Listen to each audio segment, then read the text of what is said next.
2026 నాటికి నక్సలిజాన్ని నిర్మూలించాల్సిందే అని కేంద్ర హోంశాఖ మంత్రి అమిత్ షా ప్రకటన చేశారు.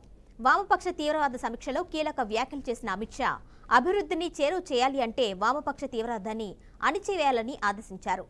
వామపక్ష తీవ్రవాదం అంతిమ దశలో ఉందని 2026 మార్చి నాటికి వామపక్ష తీవ్రవాదాన్ని అణిచివేస్తే దశాబ్దాలుగా ఉన్న సమస్యకు పరిష్కారం చూపిన వాళ్ళం అవుతామని ప్రకటించారు. జవాన్ల కోసం 12 హెలికాప్టర్లు అందుబాటులో ఉన్నాయని, దేశవ్యాప్తంగా వామపక్ష తీవ్రవాదంతో అనుసంధానమయ్యున్న యువత ఆయుధాలు వదిలి ప్రజల్లోకి రావాలని కోరారు. దేశ అభివృద్ధిలో భాగస్వాములు కావాలి అని, నక్సలిజం వల్ల ఉపయోగం లేదని వెల్లడించారు. దీనిపై మరింత సమాచారం ప్రతినిధి శ్రీనివాస్ అందిస్తారు. శ్రీనివాస్,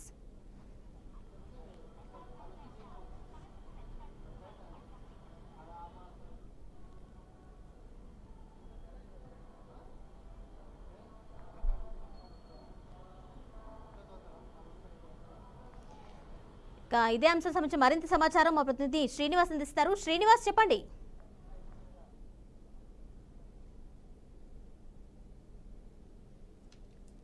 గుడ్ ఈవినింగ్ సువర్ణ. ఓవరాల్గా చూసినట్లయితే మావోయిస్ట్ ప్రభావిత ప్రాంతాల్లో ఉన్న రాష్ట్రాలకు ఈరోజు కేంద్ర హోంశాఖ మంత్రి అమిత్ షా గారు ఢిల్లీలో సమావేశం చేయనున్నారు. దీనికి సంబంధించి ఇప్పటికే మావోయిస్ట్ ప్రభావితం ఉన్నటువంటి తెలుగు రాష్ట్రాలే కాకుండా మహారాష్ట్ర, ఛత్తీస్గఢ్, ఒరిస్సా సంబంధించినటువంటి రాష్ట్రాల ముఖ్యమంత్రులు ఇప్పటికే ఢిల్లీకి సంబంధించిన సమావేశంలో పాల్గొన్నటువంటి పరిస్థితి. ప్రధానంగా చూసినట్లయితే హోంశాఖ మంత్రి కార్యదర్శి కూడా అందరికీ పూర్తి స్థాయిలో ఇన్ఫర్మేషన్ కూడా ఇవ్వడం జరిగింది. దీనికి సమీక్ష సమావేశం మధ్యాహ్నం ఢిల్లీలో జరిగినటువంటి పరిస్థితి. ప్రధానంగా చూసినట్లయితే శాంతియుత వాతావరణంలోని ప్రజాస్వామ్యంలో విలువలను కాపాడుతూ ఉండాలి, కానీ హింస ద్వారా ఎలాంటి ప్రజాస్వామ్యాన్ని చేయలేరనేది కూడా చెప్పినటువంటి పరిస్థితి.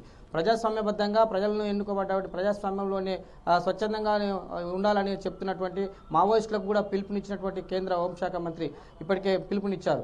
స్వచ్ఛందంగా లొంగిపోయి స్వచ్ఛ జీవనంలోకి సాగి ప్రజలతోటి మమేకమై ప్రజాస్వామ్య పద్ధతిలో బతకాలని, అహింస పేరుతోని హింసని చెలరేగొడుతూ అనేకంగా ప్రలోభాలకు గురి చేసి ఒక ప్రభుత్వాలకు మధ్యలో ఇబ్బందికరమైన వాతావరణం చేయకూడదనేది ప్రభుత్వాలకు పదే పదే చెప్తున్నటువంటి పరిస్థితి. హోంశాఖ సంబంధించినటువంటి వారు ఇప్పటికీ సమీక్ష సమావేశం నిర్వహించారు. వివిధ రాష్ట్రాల్లో జరుగుతున్నటువంటి అల్లర్లకు సంబంధించి మావోయిస్టులు కావచ్చు, తీవ్రవాద సంస్థలకు సంబంధించినటువంటి ఇప్పటికే పిలుపునివ్వడం జరిగింది. శాంతియుత వాతావరణంలోని ప్రజాస్వామ్యబద్ధంగా ఎవరైనా ప్రజాస్వామ్యంలో ఉండొచ్చు, కానీ అహింసా మార్గమే ఎన్నుకొని వాళ్ళే ఒక రాజ్యాన్ని నిర్మిస్తారనేది తప్పుడు సమాచారం అని చెప్పి కూడా హోంశాఖలోనే ఉన్నటువంటి ప్రధాన కార్యదర్శి వాళ్ళు కూడా ఇప్పటికే సమీక్ష నిర్వహించడం జరిగింది. దీనికి సంబంధించి తెలుగు రాష్ట్రాల నుంచి ఆంధ్రప్రదేశ్ నుంచి చంద్రబాబు నాయుడు, ఇక్కడ తెలంగాణ నుంచి కూడా రేవంత్ రెడ్డి గారు కూడా పాల్గొన్నారు. ఛత్తీస్గఢ్, ఒరిస్సా సంబంధించినటువంటి మహారాష్ట్ర, జార్ఖండ్ సంబంధించిన రాష్ట్రాలకు సంబంధించిన ముఖ్యమంత్రులు కూడా పాల్గొన్నటువంటి పరిస్థితి. ఆ రాష్ట్రంలో అభివృద్ధికి సంబంధించినటువంటి సంక్షేమ పథకాలు అమలు కావడానికి సంబంధించిన దిశ నిర్దేశించినట్టు కేంద్ర ప్రభుత్వం కూడా ఒక గైడ్లైన్స్ కూడా ఇవ్వడం జరిగింది.